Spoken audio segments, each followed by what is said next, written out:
No sleep for Cranky. Brendam Docks is one of the busiest dockyards on all the island of Sodor. It's where ships and engines and cranes alike are busy day and night, every day of the year. But poor Cranky the Crane never gets a nap. He never gets to sleep early. He works all the time. And his only company are the gulls that settle on his arm. So Cranky is always cranky. Cranky is always cranky.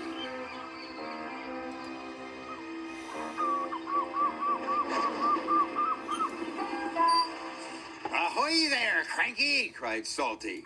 Where have you been, snapped Cranky. And a good day to you too, Captain. Bill and Ben arrive. Where have you been, snapped Cranky. And a good day to you too, Captain. Bill and Ben arrive for work, full of mischief. Hurry up, snapped Cranky. I haven't got all day. You're no fun, grumbled Bill. You wouldn't be fun if you were stuck up here. So that's why you're cranky, said Bill. You're lonely. I'm not, Cranky cranked. You're cranky, said Bill. You wouldn't be fun if you were stuck up here. So that's why you're cranky, said Bill. You're lonely. I'm not, Cranky cranked. So it's company you be needin', said Salty. Reminds me of a lonely old Grand Banks lighthouse keeper. Not another one of your stories, cried Cranky. Oh, please, Salty, chimed Bill and Ben. We haven't heard it. 'Twas in the middle of a wee naughty storm, Salty began, the likes of which you see once in a lifetime. Salty began, the likes of which you see once in a lifetime.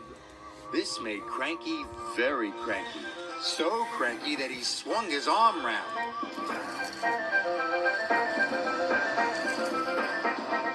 And dropped Cranky. So cranky that he swung his arm round.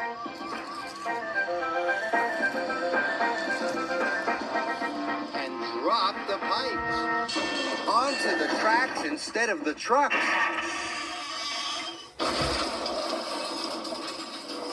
Whoops, said Cranky meekly. You blown. Whoops, said Cranky meekly. You blown the main now, matey, said Salty. The engines were trapped. You're going to get into trouble, sang Bill and Ben. Sir Topham Hatt was in his office being measured for a new suit. When he heard the news, he left immediately for the docks. Sir Topham Hatt knew that any trouble he left immediately for the docks.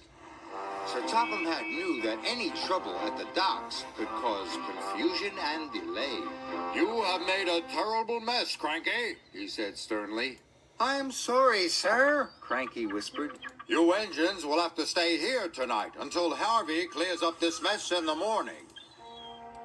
Cranky's heart sank as Salty Clears up this mess in the morning. Cranky's heart sank as Salty uttered those fateful words. That reminds me of a story. It was a bitter cold winter. The brave little ship was stuck until the ice melted the next spring. He barely made it round the cape. After 100 scary days at sea without a scratch, he sailed into port and crashed his bow not 15 feet from my buffers. Luckily, no one was hurt. Except my ears, wailed Cranky. So one was hurt. Oh, not 15 feet from my buffers. Luckily, no one was hurt. Except my ears, wailed Cranky. Salty spent all night telling tales of powerful storms, daring rescues, and brave little ships. And when the sun rose, he was still talking, and talking, and talking. I can't take any more, groaned Cranky. Harvey the crane engine arrived.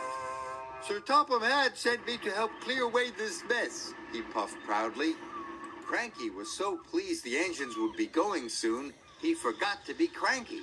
I'll never misbehave again, he promised, as long as I don't have to listen to any more of Salty's stories. And after Harvey and the workmen had cleared the wreckage, Cranky worked hard all day. He carefully loaded the trucks, helped speed the engines on their way, and he said please and thank you. This is new, puffed Thomas, but he had spoken too soon. Cranky couldn't help himself. Cranky couldn't help himself. It was nice while it lasted, Said Percy, and all the engines laughed. But Cranky was still cranky.